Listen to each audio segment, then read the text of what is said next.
Riblom. તો હાય, હવે હું નાસ્તામાં બનાવીશ રવો અને ચણાની લોટના ઢોકળા.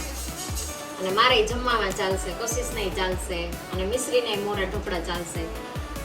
હું એને આમ તો બધું જમાડું છું, પણ મોરું અને હળવું હોય એવું વધારે જમાડું છું. તો રવો મેં લગભગ 2 કલાક પહેલાં પલાળી દીધો હતો, એટલે ભૂલાઈ ન જાય. આમ તો અડધી કલાક પહેલાં પલાળ્યો હોય તોય ચાલે. અને મેં આ 2 કલાક અગાઉ પલાળી દીધો હતો રવો છાશમાં. થોડી ગમતી છાશ હોય તોય ચાલે.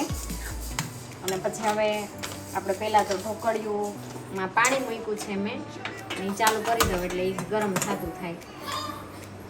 હવે આમાં આપણે નાખશું ચણાનો લોટ. આમાં 2 ભાગનો રવો છે અને 1 ભાગનો ચણાનો લોટ નાખવાનો આપણે.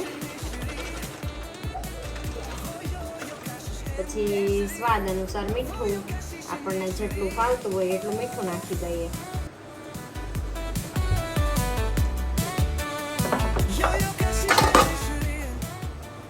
અને આમાં નાખીએ આપણે હળદર, એટલે ખાટીયા ઢોકળા આપણે બનાવીએ ને એવો ટેસ્ટ આવશે. તમે ખાટીયા ઢોકળા ભૂલી જશો અને ઇન્સ્ટન્ટ બની જાય. આપણે કાંઈ હાથો લેવાની કે કોઈ જરૂરિયાત ઊભી ન થાય. અને હવે આમાં નાખશું મરચાંની કટકી.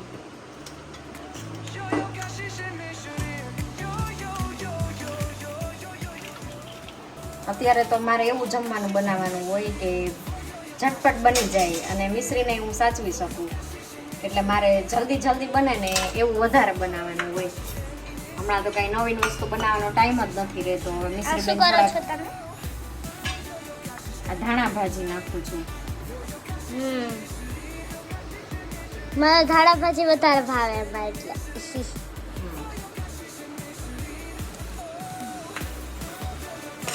આ બધું આપણે મિક્સ કરી. મારા ફેવરિટ ઢોકળા. અને મિશ્રી નહીં ભાવે.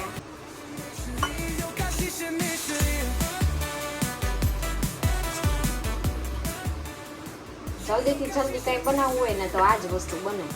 અને અત્યારે તો રસોઈમાં બપોરે તો જલ્દી બને એવું કરી નાખું. રાતે શાક રોટલી ને એવું બધું બનાવી શકું. બપોરે તો વઘારેલા ભાત કે પછી આવું ઢોકળા કે પુડલા એવું હારવાર હું જમી લઉં. કારણ કે એના પપ્પાને જાગવાનું હોય મોડું, એટલે હું બહુ રસોઈ ના બનાવું. મારું ને કશિશનું બને એટલું જ બનાવવાનું હોય, એટલે કશિશે મારી હારે બધું આવું જમીએ. એવી નાસ્તો જ્યારે એના પપ્પાનો હોય, ઈડલી કે ઉત્પમ એવું, ત્યારે અમે જમી લઈએ હારવાર ભેગું. અને હવે આમાં આપણે નાખીશું ઈનો. જો આટલું ખીરું હોય ને ત્યારે આમાં 1 પડીકી ઈનો નાખી જ દેવાનો.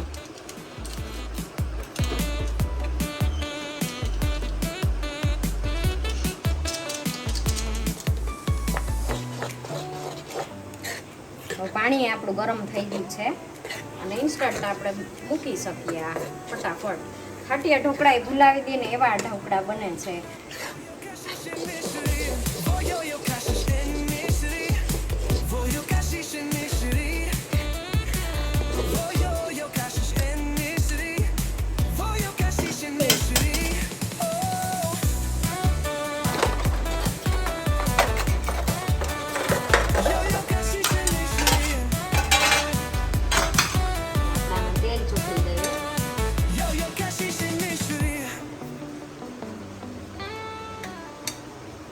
આમાં 1 પ્લેટ છે, હું એવી લાલ મરચાં વગર મૂકીશ.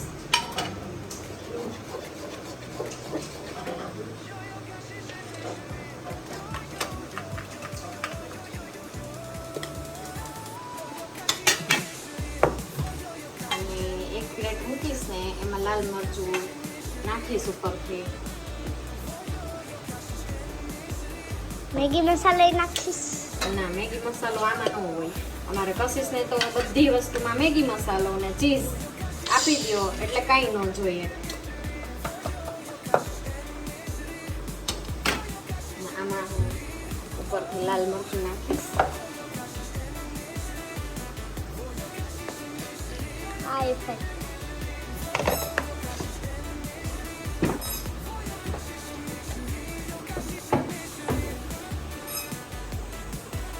મેં ઢોકળા મૂકી દીધા છે. હવે 10 મિનિટમાં આપણા ઢોકળા થઈ જશે તૈયાર. 10 મિનિટ પછી મળીએ કેવા બન્યા છે.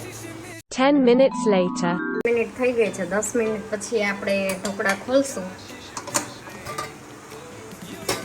જુઓ, હવે આમાં ચાકુ આવી રીતે મારીએ ને ચાકામાં જો પાછું ન આવે ને એટલે સમજવાનું ઢોકળા થઈ ગયા છે.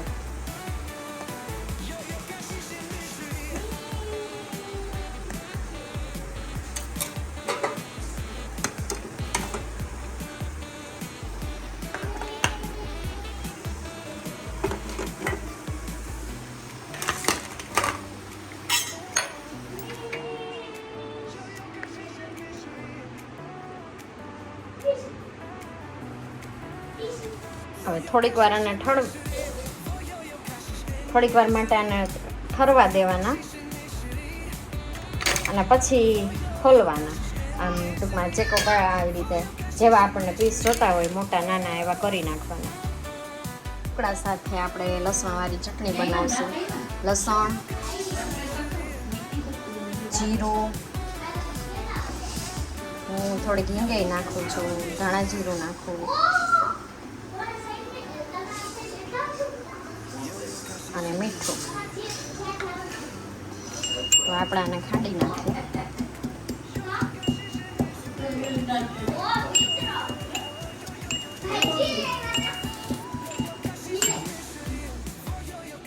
આ લસણવાળી ચટણી આપણી તૈયાર ઢોકળા સાથે ખાવાની.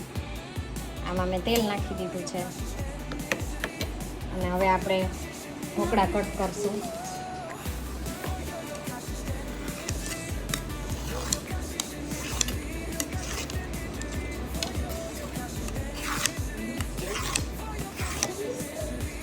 થોડાક ઠરેલા હોય તો સરસ ઉખડે એટલે 2-5 મિનિટ જેટલા ઠરવા દેવાના. જુઓ, આ મિશ્રુબેનના મોરા ઢોકળા અને આમાં મરચું નાખેલું અને બાકીના મેં હજી મૂક્યા છે.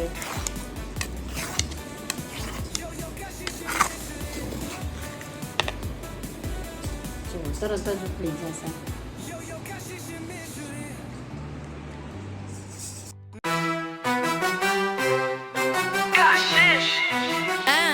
Mish, Rivla.